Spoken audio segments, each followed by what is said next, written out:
I had gone through 26 years of always being a burden. When a family member gives you a second chance at life and it fails, it almost feels like it's your fault.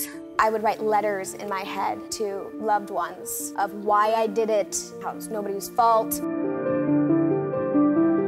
Our first date, I thought to myself, I think this is the man I'm going to marry. He seems like a really nice guy, and he treats her really well. The director of the facility urged her to seek a restraining order. I finally said it out loud to someone. I know that she's a survivor. Scars are scars. They are tally marks of what you've been through as a human being. So you're going to work on one of the most hilarious shows on television, and yet you're going through this pain every single day. Because I've always had health issues. I had a kidney transplant. My dad gave me his. Somehow you still manage to physically put the hard parts aside and get up and go to work in the morning. Julie Bowen has actually really been a really big part of my life. She's kind of like a second mom to me. She's a tough little cookie. Her boyfriend on screen is her boyfriend off screen too. The hardest part about doing this movie is having to be mean to Sarah. She's a sweetheart. Hyland alleged her then boyfriend habitually verbally abused her. She also repeatedly exhibited significant anger management issues. I have to say, my boyfriend, Matt, has always been there for me. We're comfortable together. It's really all about being yourself and not putting on a persona that you think other people want you to be. They always can tell if I'm not feeling well.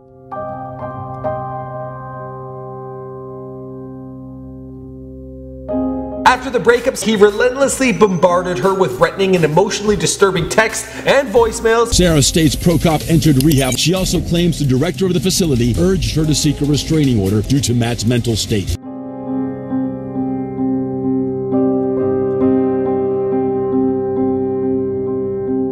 We did all of these tests and all of these treatments to try and save the kidney, but they basically said the transplanted kidney was like a house that caught on fire. You can't unburn a house. And that's when I started dialysis. When a family member gives you a second chance at life and it fails, it almost feels like it's your fault. When a second family member, someone who you're supposed to look after, like a little brother, wants to give you a third chance at life, it's scary because you don't want to feel them. I had gone through 26 years of always being a burden, of always having to be cared for. And at that time, I was very depressed. That you actually thought about taking your own life. I was very close. After years of being in chronic pain every single day, and it's really, really hard, and I would write letters in my head to loved ones of why I did it, how it's nobody's fault.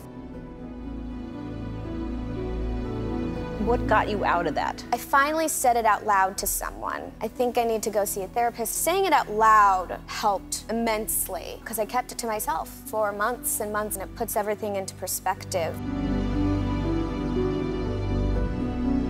I have endometriosis. I have kidney failure. That list doesn't stop, but that list doesn't hold me back from anything. I won't let it. And I know that she's a survivor, and I'm very proud of her. Thank you to all of my friends and my support system beyond my family. Our first date, I thought to myself, I think this is the man I'm going to marry. Wells is the most amazing man I've ever met in my entire life.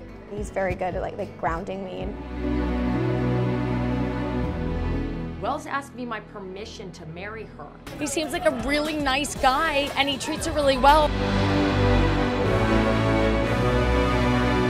I'm so grateful for my entire family. I'm healthy, happy, in love. Scars are scars. They are little tally marks of what you've been through as a human being. I just have very, very special people in my life, and I would not have been able to make it through without them. And she's happy as can be. That's all you can want for your daughters, fake or real. I think love is the most important thing on this earth. Obviously love and health, but love will get you through that. That's what keeps me going.